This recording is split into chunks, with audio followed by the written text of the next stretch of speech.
Finally, it is the time to review the Nikon D500. Yay!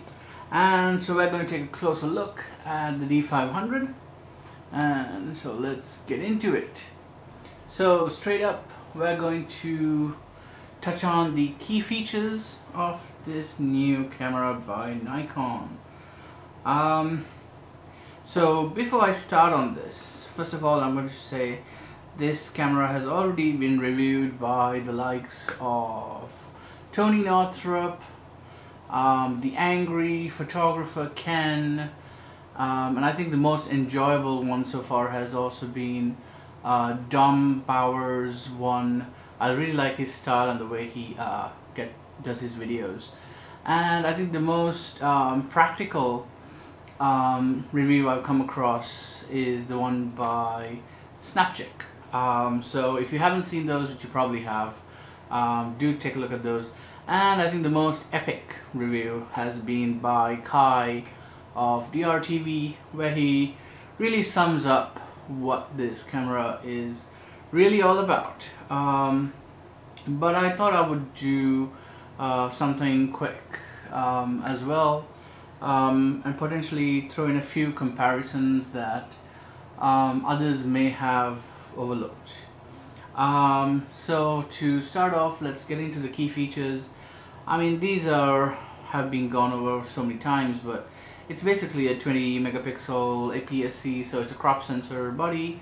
It's got a chockload of AF points, 99 cross type points. It's got an AF nipple, so it's like the 5D Mark III. You've got that joystick over there, and it does 10 frames per second for up to around 200 shots with the XQD card, and if you choose lossless compressed 14-bit RAW.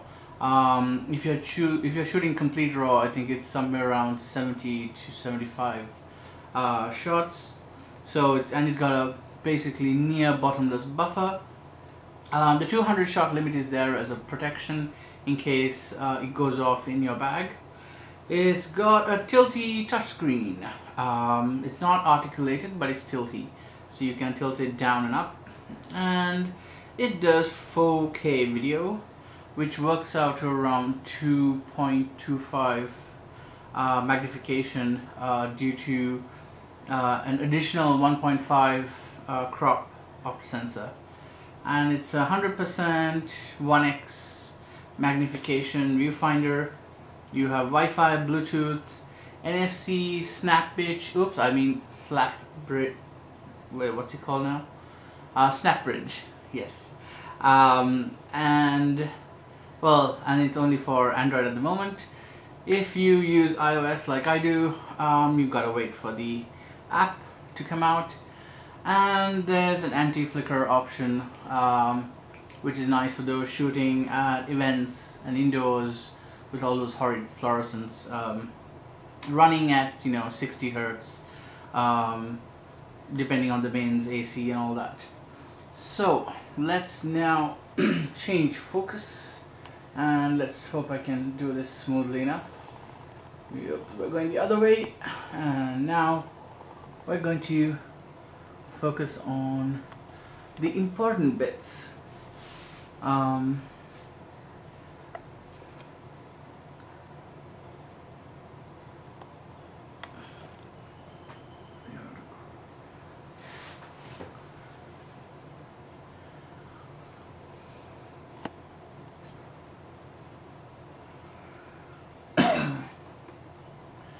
And right, so now I'm going to continue.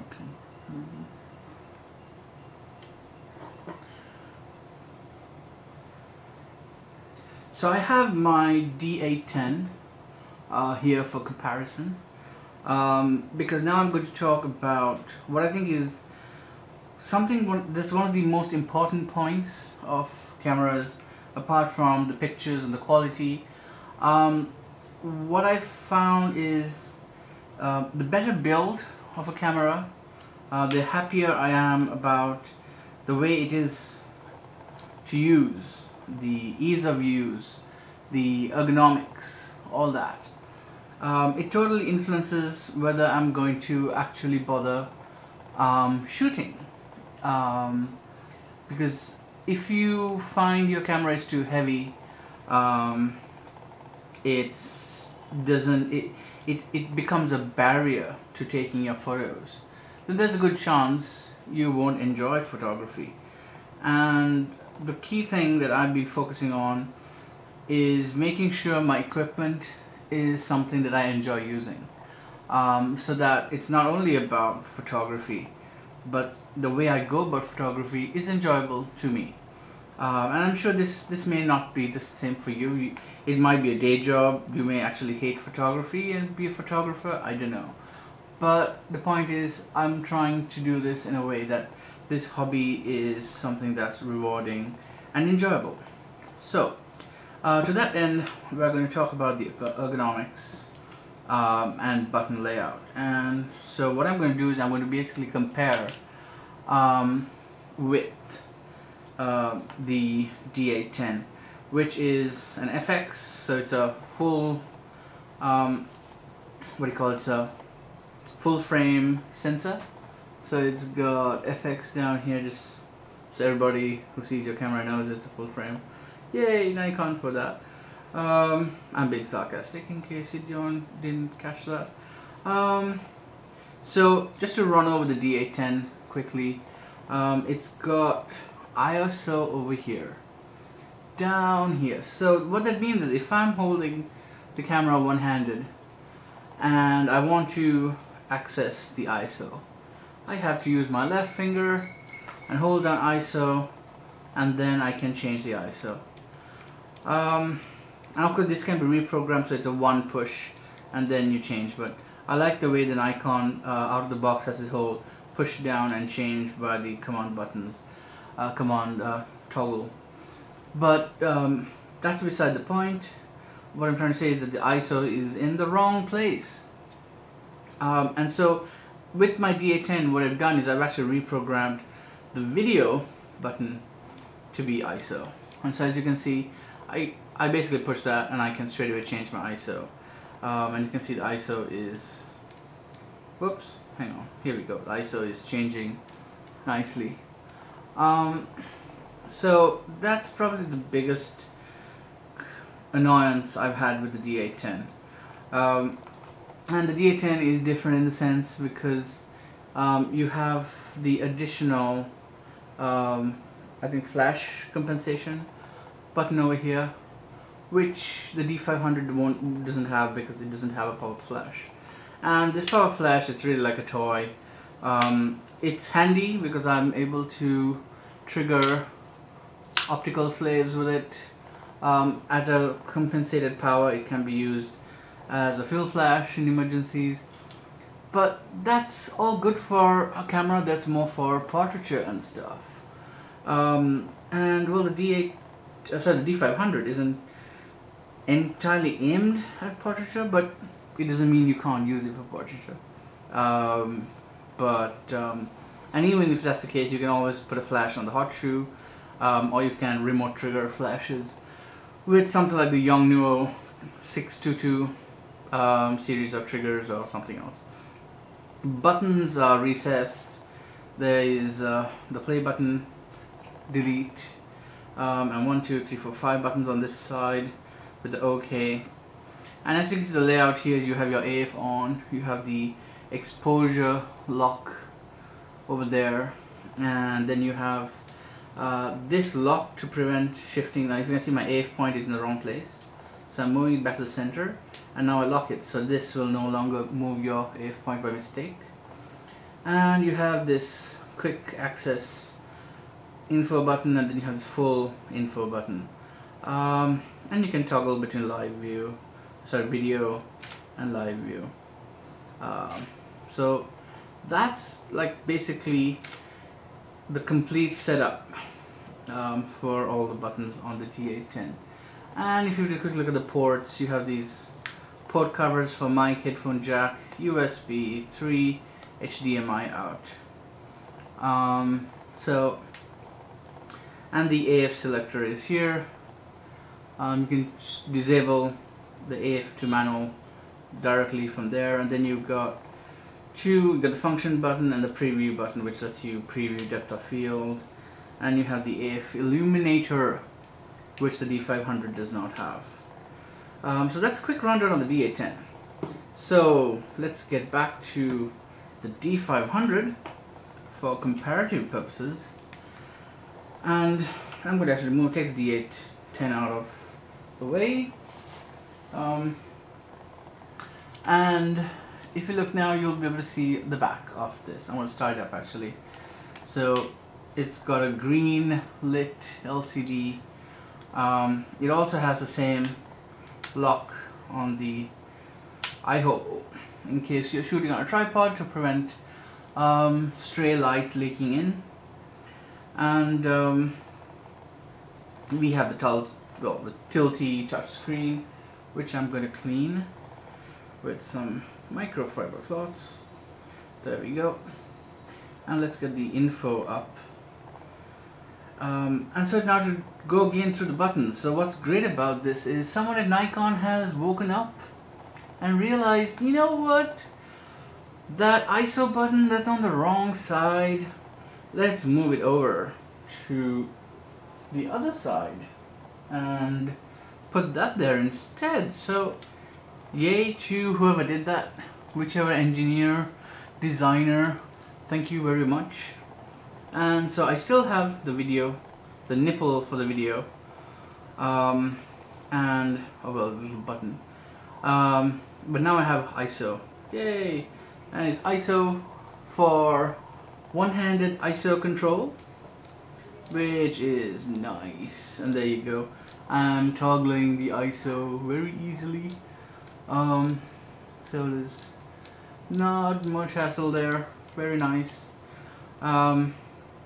So right now I'm on this sports mode, so let's see if I can change my menu bank to portraiture. I just set up a portraiture one on this, so as soon as I do that, it should take me back to portraiture settings, but I need to change my mode to aperture to a single mode, a single shot, and I'm going to change it to a single point, and now I can check to see where the AF point is.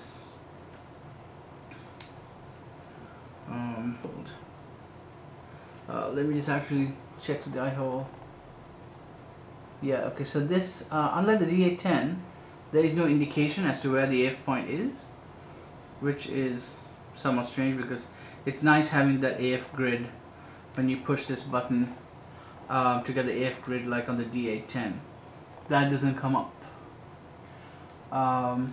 but instead you do have the indication of what setting you're in. So I can just change controlling the aperture from the aperture control dial, and so the white balance button, quality, metering are in the same place. There's no change there. You still have the lock release to choose your shooting mode, so I keep it on continuous high. And on this side you'll see, well, before we do that, let's look at these buttons. So you have the AF button, that's the same, lens release, the flash compensation button is no longer here, but there is no pop-up flash. You have the bracketing button, and you do have one preview button, and the function has been shifted over there, unlike on the D810. On the D810 it's both are inside the grip, but now it's moved down there. And so I would say because one button has been removed from here, which is the auto exposure lock button, that's been removed, so it's nice that they've actually thought about including function 2 over here. So on the left hand side now we have 6 buttons. If I were to put the illuminator on, you can straight away see that these lights are illuminating. These are all illuminated. There's a little LED there to cast a shadow on what you're shooting on. And so we have the same buttons on this side. And then of course we have the very epic tilty screen. So we can basically we can tilt it out, and then you can pull it and tilt it whichever way you like, and it just locks back in, and it feels quite sturdy. Quite a few people have complained about the tilty screen. Personally, I don't see much of a need for it, unless you're in video mode. So even though this is a camera that's targeted to wildlife sports shooters, the tilty screen itself is there because of the 4K feature. It's not there for someone who's shooting birds to be using a tilty screen, which some people, I think Dom Bauer touched on that, because it doesn't really make sense that anyone who's doing high action shooting is going to be using the tilty screen apart from reviewing their photos. And to just touch on the side, you have your USB connector, USB 3 connector, mic, headphone, HDMI, so it's nice that that's all there. And in terms of build quality, it's really good. It just feels like it's the same kind of build as the D810. It doesn't feel inferior in any way. And of course the other change is that it has dual card slots. So you have an XQD and you have an SD card slot. So right now I've got 32 gig 2933X, which is the full 40 megabytes per second read XQD. It does 400 megabytes per second write, and actually it's 400 when you have the 64 gig card. On 32 it's slightly slower. So I've picked up two of them. This is a spare because these are going for about $65–70 on B&H, and this is the Sony XQD reader. I've not had any issues with this because these are version 2 XQD cards. Terry, a chap called Terry, commented on my previous vlog, and he's also shooting with the same setup, and he's also said that he's not had any issues whatsoever, even though someone else commented saying be careful of using the Sony reader. And so that quickly covers everything I want to say about ergonomics, button layout, and the build quality. Image quality is really good. It's what you would expect of a camera with a 20 megapixel sensor. I'm just going to bump the ISO up. Let's make it 1006, and I'm going to try and, well, let's use live view, just because we can. I've got back button focus set up, so I'm going to try and focus on something out here. Okay, I'm going to focus on the ISO is still too low, so I'm going to drop my aperture, and let's get the ISO pumped up. Okay, it's really been pumped up, but I'm just going to take a shot. Oof. Even though that is a single tap, I managed to take multiple snaps, simply because there's such a sensitive shutter release. And sure, the snap doesn't look great, but I've taken quite a few other snaps, and I will display those when I post-process this video.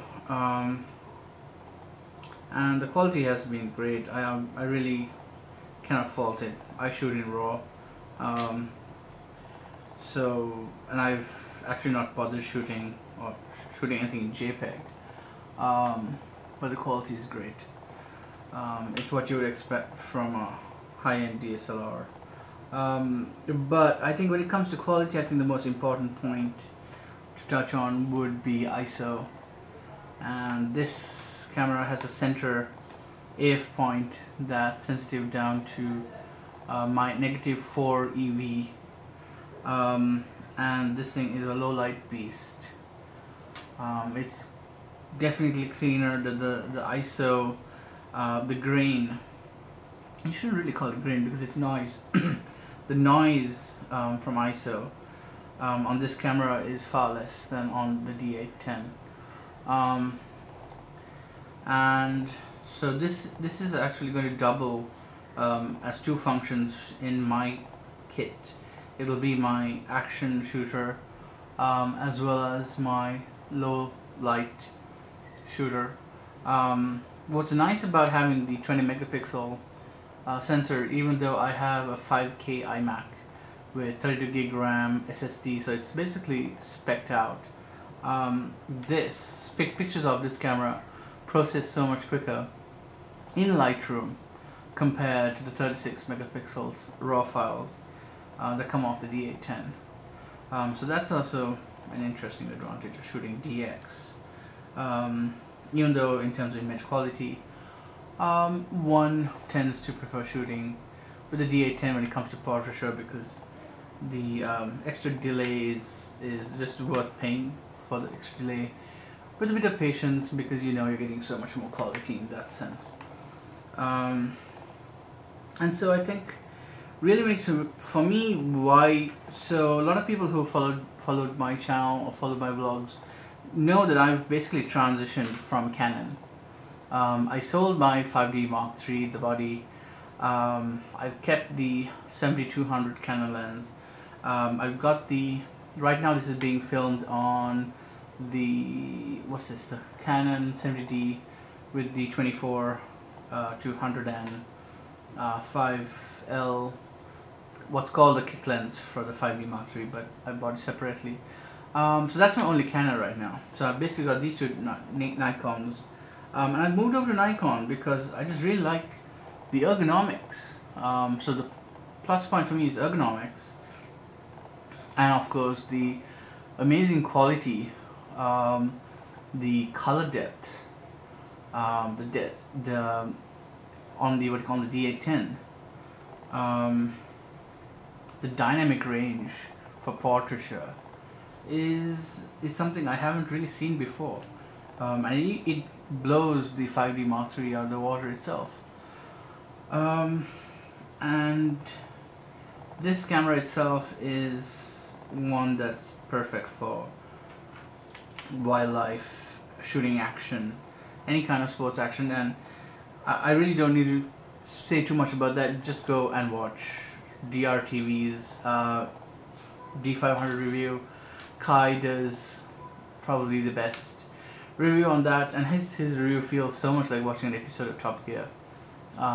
Makes you wonder what Kai would be like if he were to join the Top Gear team. But he just have an accent very much like Jeremy Clarkson. But yeah. So back to the D500. Drawbacks. In terms of drawbacks, I think for me right now, the way I shoot, the stuff I shoot, being a hobbyist, drawbacks for me are pretty much zero on this camera. It does what I want it to do. The weight is great.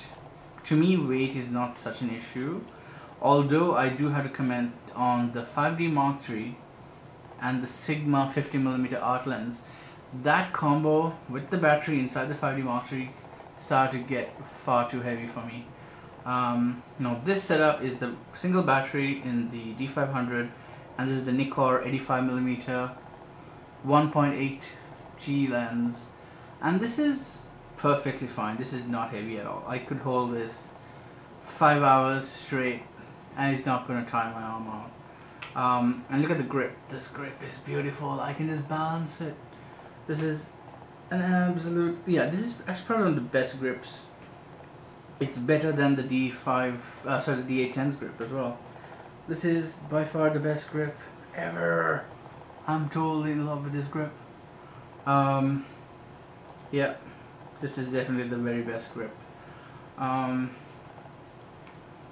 I'm also talking about ISO. People always talk about ISO, but they very rarely talk about autofocus in low light situations. How does the camera autofocus? Now, Dom Bauer touched on how he doesn't have the AF illuminator, and of course that means but I think it also comes down to glass you have. So it's slow glass without the AF illuminator. You probably find there'll be some hunting and issues, but if you can put on some fast glass, f1.4, etc., with the -4 EV, this thing is a beast at acquiring focus in light in which that I can barely see what's in front of me, and then when you pump up the ISO to 10,000, 12,000, you're basically shooting in the dark, and this thing will render out an image of what's there, and it looks as if it's like daylight. It's just shocking. And Angry Photographer Ken had touched on some examples on that. He has several videos actually on the ISO performance and AF capabilities in low light of this camera. So for drawbacks, I'm going to say personally, yeah, I really can't say there's any drawbacks that I could think of. Maybe if at all, okay, fine. Let's give it one drawback. Fine, they should have maybe thrown on an AF illuminator. Why not? That's just seems like it's a cost-cutting measure. So let's chalk that down as a drawback. For some people, the pop-up flash may be a drawback. And then for who's it for? This is basically for anyone who's willing to pay the price of getting a really fantastic DX camera. If you want the top of the line, this is the boy to go for. It's a really good action shooter, low light shooter. So even for, I think, wedding photographers, I'm sure they come across a lot of low light situations. This would be a great low light shooter, considering the number of frames per second it can do as well. And when to buy, so yeah, I certainly paid a premium because when I bought this, the effects of the earthquake in Japan had basically pushed back stock to around 2 to 3 months, and I was really lucky to be able to get a hold of this. But at the same time, I paid a premium. My retailer charged me a premium for basically giving it to me, even though lots just can't get their, well, many can't get their hands on this. And for me it was fine. I didn't mind paying the differences to get this. But if you, well, I think Dom's advice is good. If you can wait till around Christmas, the prices on this would come down considerably.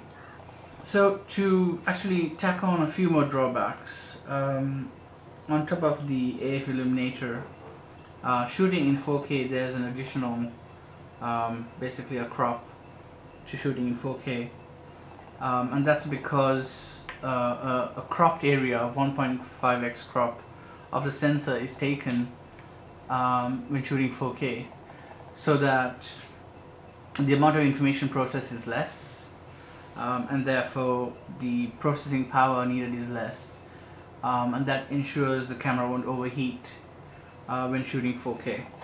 4K only goes up to, I think, 30 frames per second, whereas on 1080p you can do 60 frames per second. So if you want to do 4K 60 frames per second, this camera cannot do that. So that's something to bear in mind. So the 4K crop is a drawback. The AF illuminator not being there is a drawback. And the third drawback, I would say, is the fact that focusing in 4K or in video mode, it uses contrast detection. It does not have, well, Nikon basically does not have this dual pixel AF technology that Canon does. So when you're pulling focus from something further away to something closer in the foreground, that blurring effect is not going to be there. That really smooth, really cinematic focus pulling is not going to be there. So those are the three primary drawbacks. So I would say two drawbacks are for those looking to do video, and the AF illuminator. It's not a huge one. I would say it's really a nitpick, considering how great this is in low light. So I would just sum it down to saying, if you're doing video and you're a serious videographer in 4K, you are not going to be looking at my video anyways. You'll be looking at Red Pro equipment and that kind of stuff. So ideally, for anyone else, wedding photographers, hobbyists, yeah, just this is perfect. You shouldn't have any issues. And I'm going to sum up there. Give me a like, subscribe, let me know your thoughts. What do you think about the D500? Would you get it? Is it too expensive price wise? What do you think in terms of the price they're charging for a DX camera compared to a full frame? Of course, for me, I don't mind having this since I already have a full frame. But if you don't have a full frame, would you consider buying this, or would you consider the D810 first, or the D750? But I think for a lot of people, they're going to start getting the D500 instead of the D750, considering all the advantages. And in closing, I would say do check out all the videos I mentioned by the other reviewers, and you'll get basically a really broad idea of the D500 when you've seen all these reviews that are on YouTube right now. Well, have a good day. Until next time. Peace.